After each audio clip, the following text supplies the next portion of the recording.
for joining this lecture.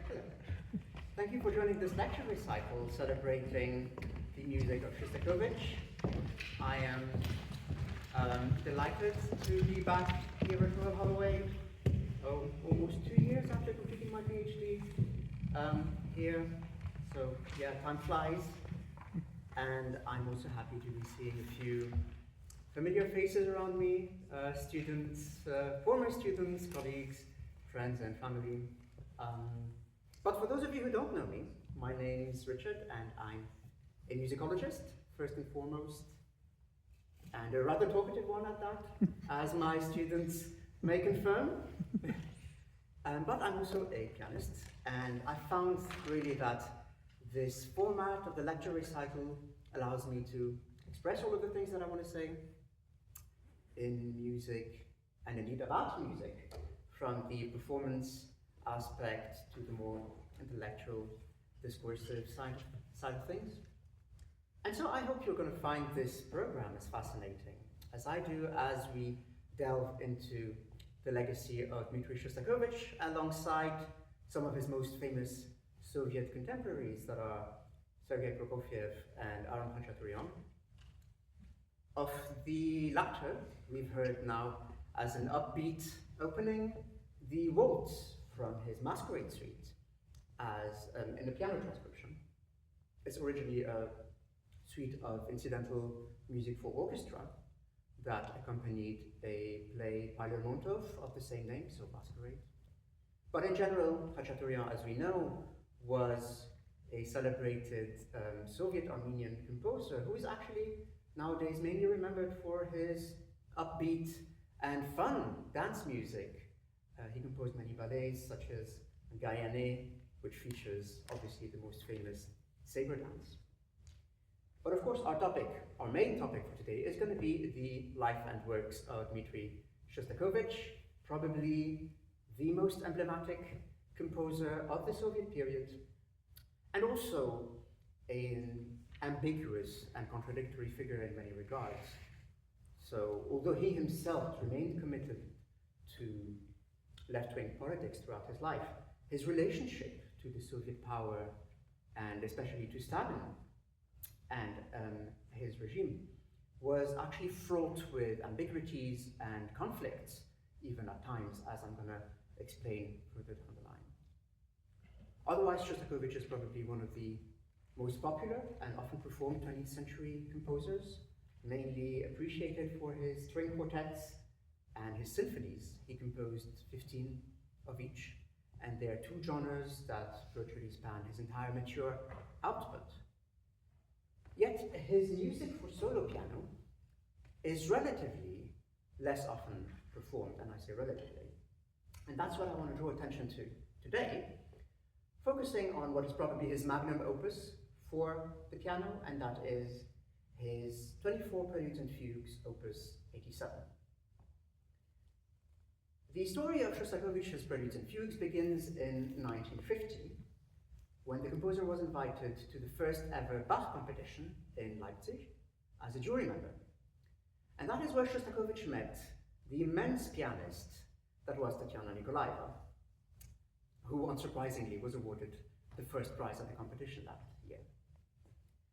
And so Shostakovich was so amazed and impressed by Nikolaeva's playing in Bach that he decided to compose his own set of 24 Preludes and Fugues, which is of course a tribute to Bach's well-tempered keyboard, that is, Bach's own 2 sets of 24 Preludes and Fugues in all the minor and major keys. And in doing so, of course, Shostakovich inscribes himself in the lineage of Chopin and his 24 Preludes, as well as Mendelssohn, who also composed Preludes and Fugues, all of which were tributes, homages to Bach's historical work. And so Shostakovich dedicated his Preludes and Fugues to Tatyana Nikolaeva, who premiered them, performed them, recorded them many times, and in general throughout her life she championed Shostakovich's music. Now it may be unwise of me to be mentioning Tatyana Nikolaeva, because now you're going to go and listen maybe to her recordings if you don't know them already, and my own playing is going to absolutely pale in comparison. But I'm not here to be comparing myself to this giant of piano music as well as Holloway. What I'm going to do is to look at 3 preludes and fugues that I think are emblematic of Shostakovich's musical world. Of course, I'm not going to play the entire opus, that's huge. I'm going to play 3 of them, starting with the beautiful C major prelude, which is the one that opens the set, actually. It's the first one of the opus, and I think it's really typical of what we call the neoclassical style of some of Shostakovich's compositions of this period, with its use of tonal harmonies, its explorations of classical forms, and so on. And indeed, the prelude in C major, with its very regular C major chordal patterns,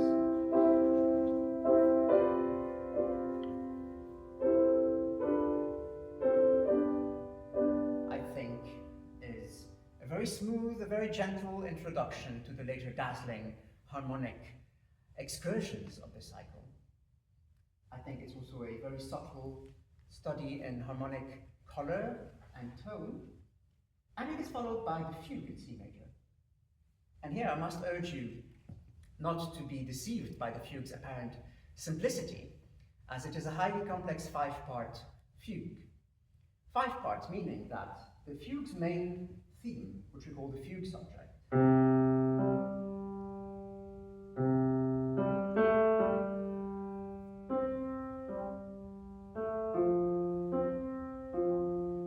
subject is going at the beginning of the piece to enter 5 times, which means that we are going to have 5 continuous melodic lines unfolding, overlapping through the piece, sometimes appearing in the upper register, sometimes in the bass, or even in the middle voices between the 2 hands, and now that's where it gets tricky, which makes overall, of course, for a very complex polyphonic texture.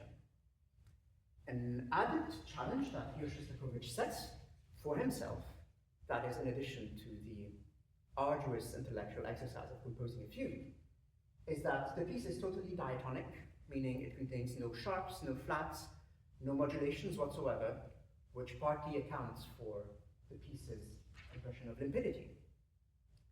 Now, without further ado, I'm going to start by playing the Prelude and Fugue in C major, after which I'm going to be back with a few more comments and more Shostakovich.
skipping forward a few keys through the cycle, I want to look at two other preludes and fugues, by Shostakovich of course, that I think are emblematic of two decisive, defining tendencies in the composer's style.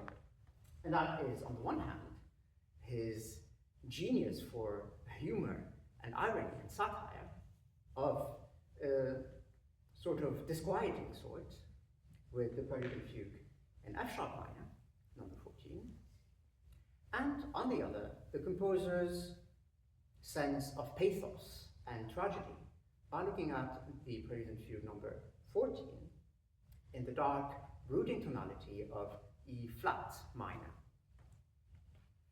The Prelude in F sharp is interesting, as I think it's quite characteristic of the composer's humoristic vein. It's in fact a sort of grotesque march.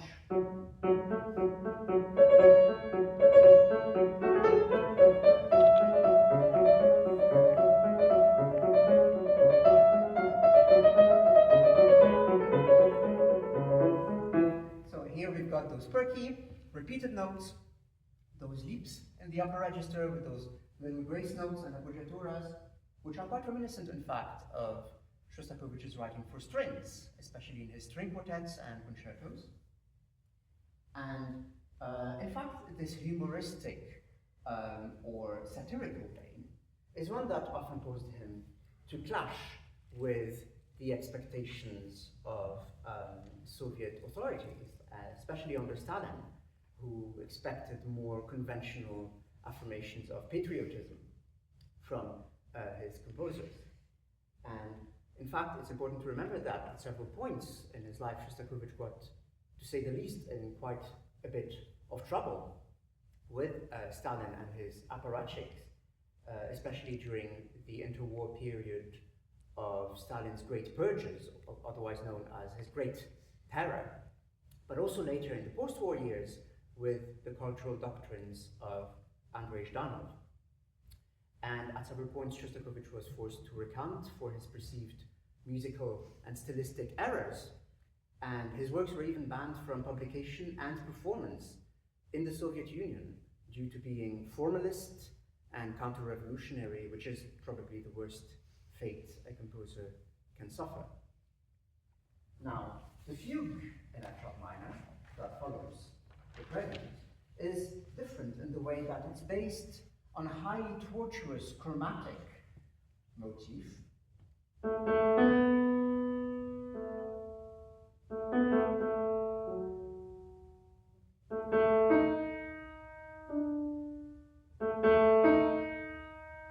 It has this sort of plaintive character due to those recurring sighing figures and this exacerbated chromatic dissonance, which in Western music, at least since the Renaissance, is associated with the topic of the lament or the lamento in the Italian Renaissance.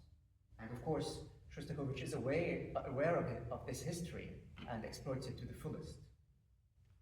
Now, in a very different vein, the Prelude in E flat minor sets the tone for an atmosphere of pathos, of tragedy, with almost orchestral or symphonic sonorities. It has those ominous, dark bass tremolos and an almost recitative motif in the right hand.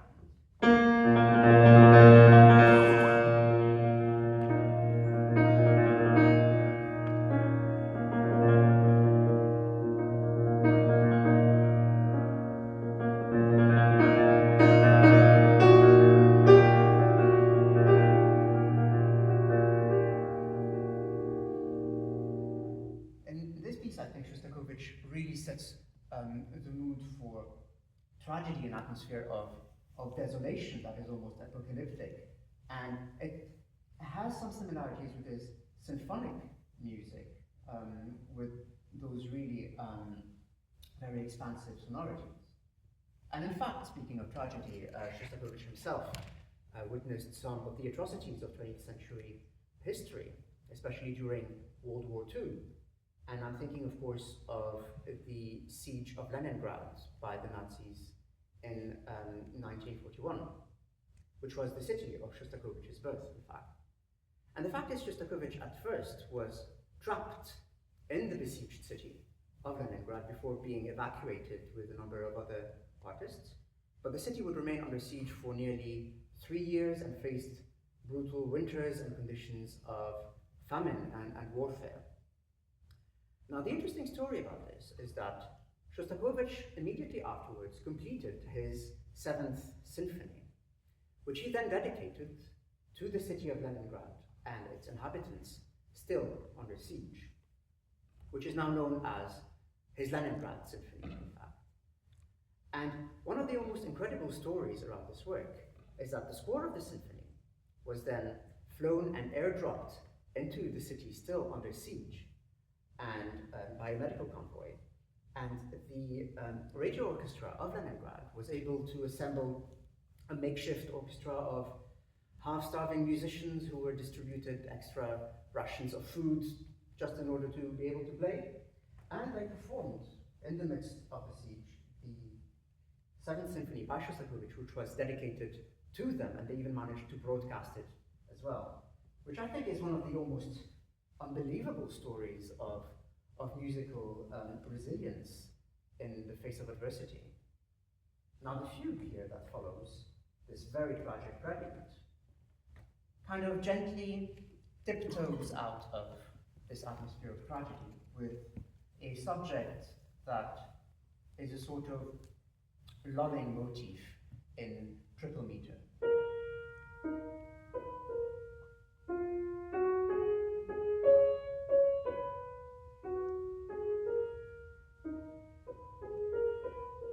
So here, although we're still in E-flat minor, we're still in the minor mode, this prelude offers a sort of relief, a sort of consolation to the dark atmosphere that preceded. And what I found really fascinating is the ending, because instead of restating in full the main key of E-flat minor at the end, Shostakovich resolves on an open-ended octave, which probably helps us imagine or hope for a more hopeful or positive ending to this prelude that really oscillates between tragedy and hope, as a great deal of Shostakovich's work, in fact.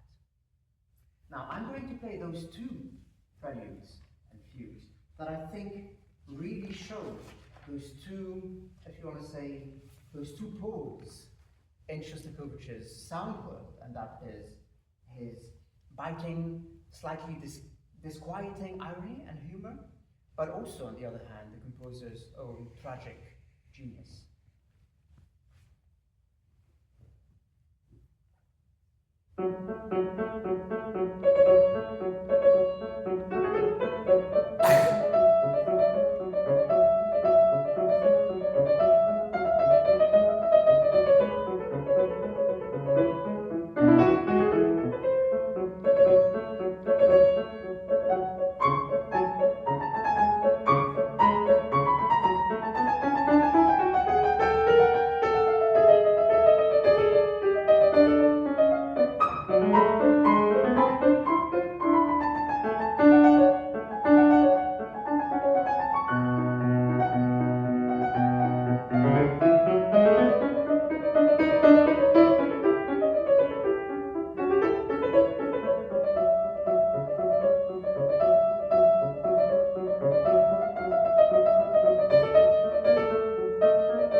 moving on to the final big part of our program, I want to look at another cycle of short piano pieces, this time by Sergei Prokofiev, with his Vision Fugitive Opus 22, which translates as Fugitive Visions.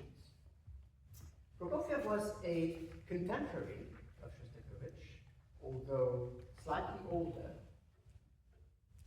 And the interesting thing is that Prokofiev was on tour abroad when the Bolshevik Revolution started, and he, in fact, decided to stay in exile for nearly a decade, living between the United States, France, and all over Europe.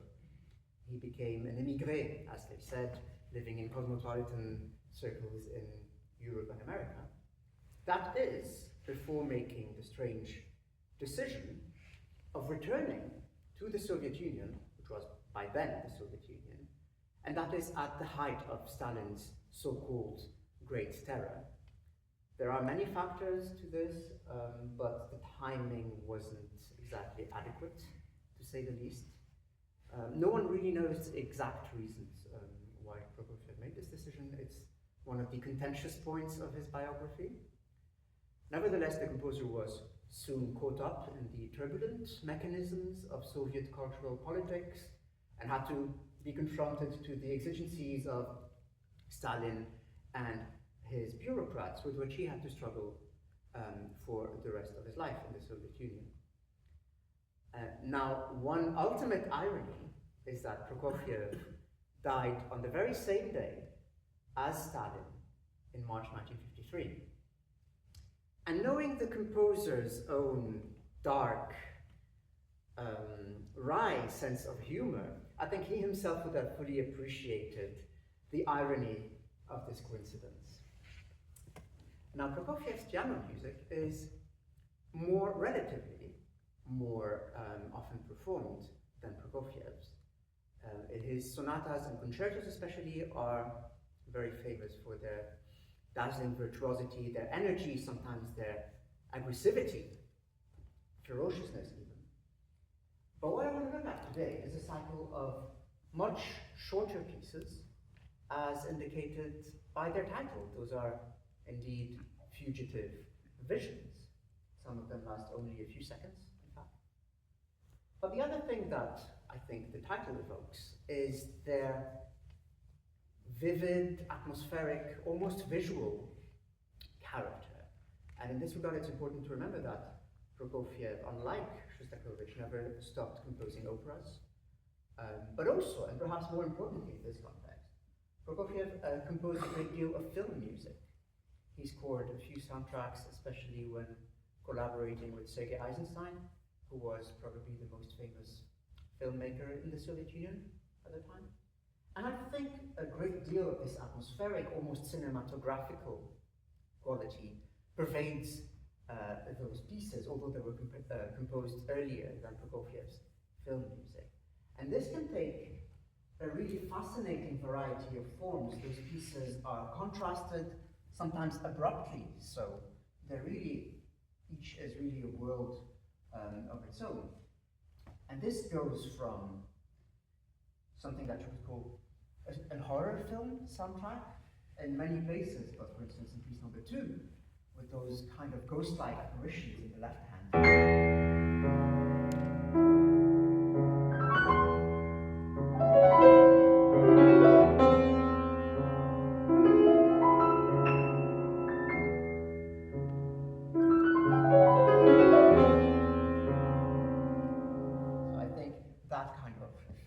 Out of place in a sort of film noir or a horror film of the time. Imagine Nosferatu or something, I don't know. And this is the case in several pieces as well. So ranging from that to a lot of humor and irony as well, of a disquieting, even oftentimes diabolical sort, as Prokofiev, of course, is well known for this. This is the case of many pieces, but probably most of all piece number 10, which is in fact marked ridiculosamente, meaning ridiculously. And let's not forget that Prokofiev himself was also a master of irony.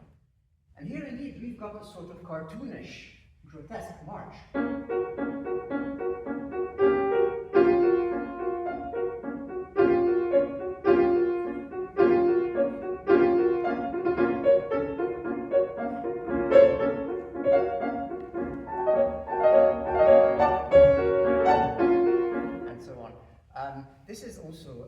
reminiscent of Prokofiev's operas, in particular the one hilarious and very strange comic fantasy opera or fairy tale opera called Love for Three Oranges, which is inspired by a tale by Godzi.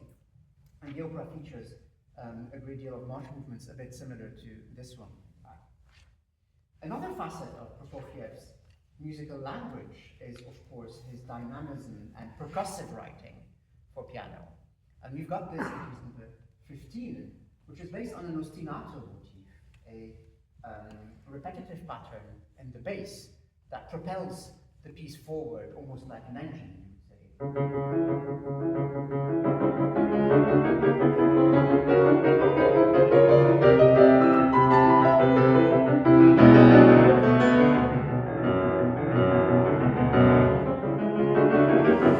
and so on.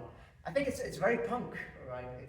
It's very metal here, and actually Prokofiev writes as often for the piano almost as a percussion instrument, and it has this sort of aesthetic of the machine, of machinery in cutting-edge modernist or futuristic fashion. Now, I could honestly go on talking about those pieces for ages. I think they're fascinating.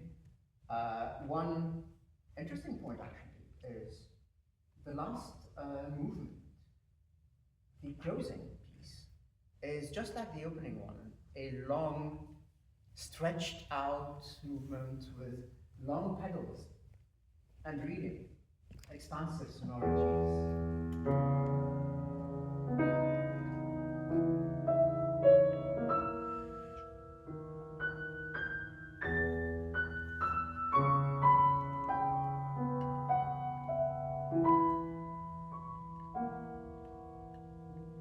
Here we've got this sort of suspended state, this almost stratospheric minimalism and state of suspension almost, and I think it's a very mysterious ending to the cycle, the way it fades away at the end.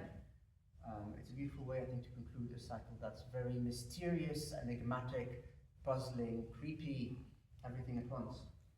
Now, keeping all this in mind, I invite you to give free rein to your imagination as we really delve into those pieces that are extremely vivid, I think. And we're going to wrap up our concert with those fugitive visions by Sergei Prokofiev.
Thank you.